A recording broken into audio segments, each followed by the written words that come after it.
Сәлеметсіңдер ме балалар? Бүгін 47-ші сабақта біз құрама есептерді шығару тақырыбын өтеміз.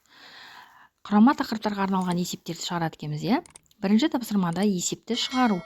Күзгі демалыста Бурабайға 12 бала, ал Жасыбайға 13 бала баруды жоспарлады.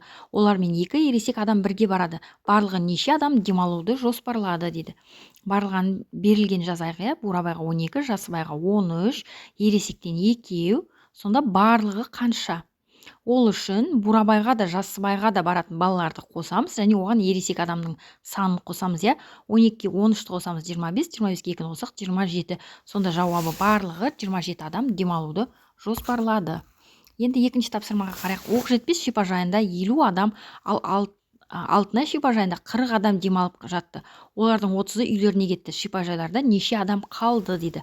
Барлығының берілгенін жазып аламыз да, енді барлық адамның санын білейік. Ол үшін 40-қа 50-ді қосамыз, 90 болады. Ал енді осы 90-нан 30 адам қайтты, иә? Сонда 60 адам қалды. Сонда шипажайда барлығы 60 адам қалды. Үшінші тапсырмада бізге есепті шығару берілген екен. Балқаш көлінің ең терең жері 26 метр. Ал Алакөл көлінің ең терең жері одан 28 метр артық. Теңіз көлінің ең терең жері Алакөл көліне қарағанда 46 метрге кем. Теңіз көлінің ең терең жері неше метр дейді. 3 көл берілген екен, иә? Балқаштікі белгілі, Алакөлдікі белгісіз. Оны табу үшін біз Балқаш көлі 26-ға 26 метрді қосамыз 28 метрге, иә? 28 метр артық деп тұр. Сонда 54 болады. Сонда Алакөл көлінің ең терең жері 54 метр екен. Енді теңіз көлінің ең терең жерін табу үшін Алакөл көлінен 46-ны алып тастаймыз. Сонда 54-тен 46-ны алсақ 8 болады. Сонда жауабы теңіз көлінің ең терең жері 8 метр екен.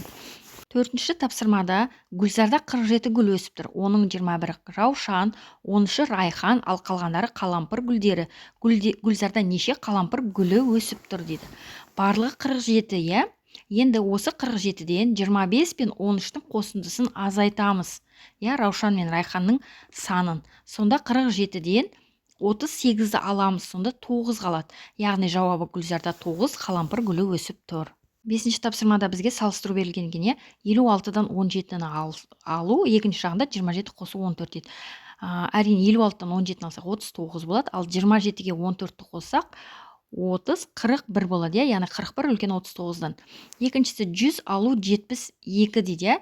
Бұл жерде 28, ал мына жағында 15-ге 19-ды қоссақ 34 болады. 34 үлкен 28-ден.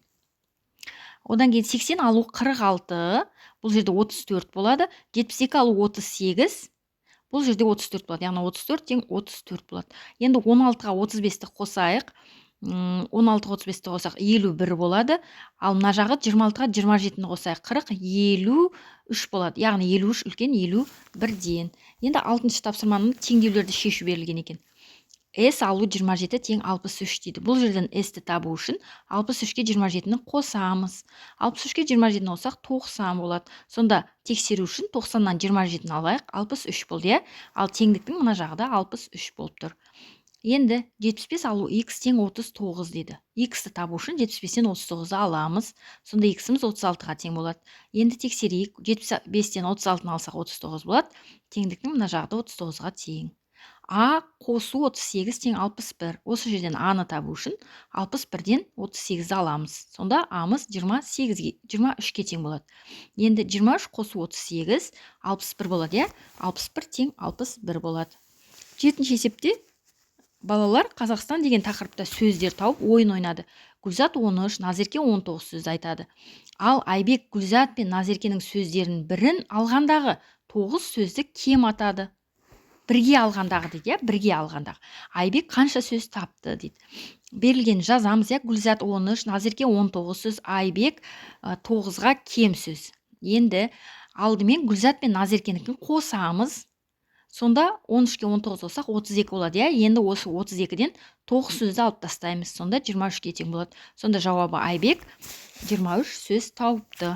Енді 8-ші тапсырмада кім жылдам деген есем екен. Суретте неше 3 бұрыш және неше 4 бұрыш көріп тұрсың дейді. Қараңдар балалар, мен мысалы 10 3 бұрыш көріп тұрмын. Және де 3 4 бұрыш көріп тұрмын. сендер өздерің қарап қанша үшбұрыш қанша төртбұрыш көргендеріңді жазсаңдар болады. Балалар, бүгінгі сабағымыз аяқталды. Келесі сабақта кездескенше сау болыңдар.